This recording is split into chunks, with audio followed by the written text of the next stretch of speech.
Alors bonjour à tous. Tel que promis, je reviens vers vous.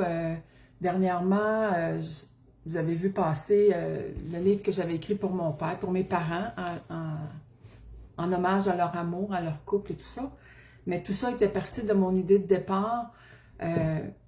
Dans mon expérience, quand j'ai travaillé en santé, j'ai souvent travaillé auprès des personnes âgées et des gens en soins palliatifs.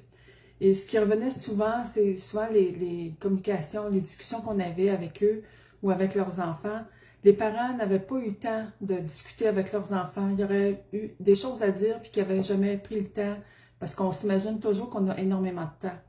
Moi-même, je l'ai vécu avec ma mère quand elle est partie. Il y a tellement de choses que j'aurais voulu lui dire. Puis, tu sais, la vie, on travaille, la famille, ça va vite. Puis souvent, on se réalise qu'il est trop tard. Fait que l'idée de départ d'écrire des livres comme ça, suite à mon expérience, c'est vous offrir la possibilité de prendre ce temps-là comme un cadeau avec vos parents, votre père, votre mère. Actuellement, je vous offre le livre Le journal de mon père parce que c'est la fête des pères qui approche bientôt.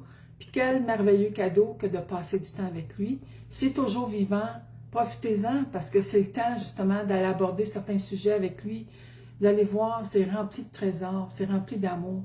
Puis souvent, les hommes d'une certaine génération, ils n'avaient pas l'habitude de parler. Fait que quand nous, on arrive avec... c'est un livre que vous allez pouvoir écrire dedans, ou que si la personne est capable d'écrire aussi, c'est sûr. C'est des petites questions qui vont vous aider à dresser un portrait de sa vie. On parle de son enfance, sa famille, comment il a été élevé, après ça, son adolescence, comment il a vécu son adolescence. Tu sais, selon les époques où l'âge que votre père, ça peut être très différent. Ensuite, on arrive dans le début de l'âge adulte. C'était quoi l'école? C'était quoi son rêve, son métier? Alors, tu sais, les premiers emplois. Fait qu'on fait un parcours comme ça de la vie de votre père. Ensuite, son mariage, ainsi de suite, la famille. Fait que, tu sais, vous allez découvrir des petites pépites d'or dans ce parcours-là, surtout des moments précieux. Parce que si vous avez toujours l'opportunité de jaser avec lui, c'est tellement bénéfique.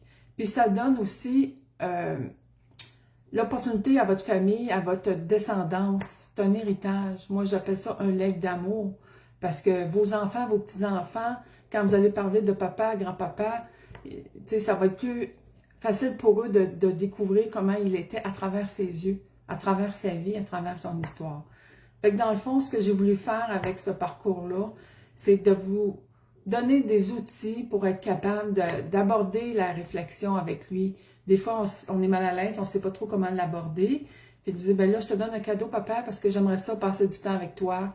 Puis j'aimerais ça qu'on en profite, justement, pour mieux te connaître, puis savoir des petits secrets d'amour. Tu sais, vous pouvez prendre un petit peu d'humour avec ça, ça va aider infiniment.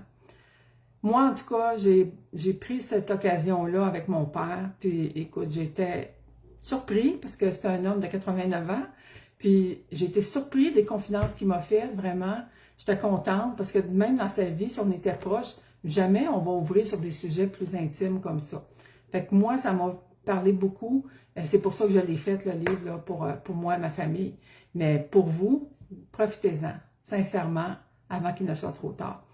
Fait qu'aujourd'hui, je vais juste vous le montrer en image. C'est le journal de mon père. Puis, je vais vous mettre une publication pour le lien pour où le trouver, tout ça, mais aussi quelques pages juste pour vous donner une idée que vous avez amplement d'espace pour écrire. Et puis, je vous souhaite en tout cas des beaux moments avec votre papa. Profitez bien de cette bonne fête des pères. Je vous embrasse, puis merci beaucoup de me suivre comme vous le faites. Je suis vraiment étonnée, mais heureuse de tout ce dénouement-là, de mes nouveaux projets, que je suis vraiment emballée. Fait que je vais vous mettre le lien en commentaire. Un gros merci et je vous souhaite à tous, à votre famille, joyeuse fête des pères.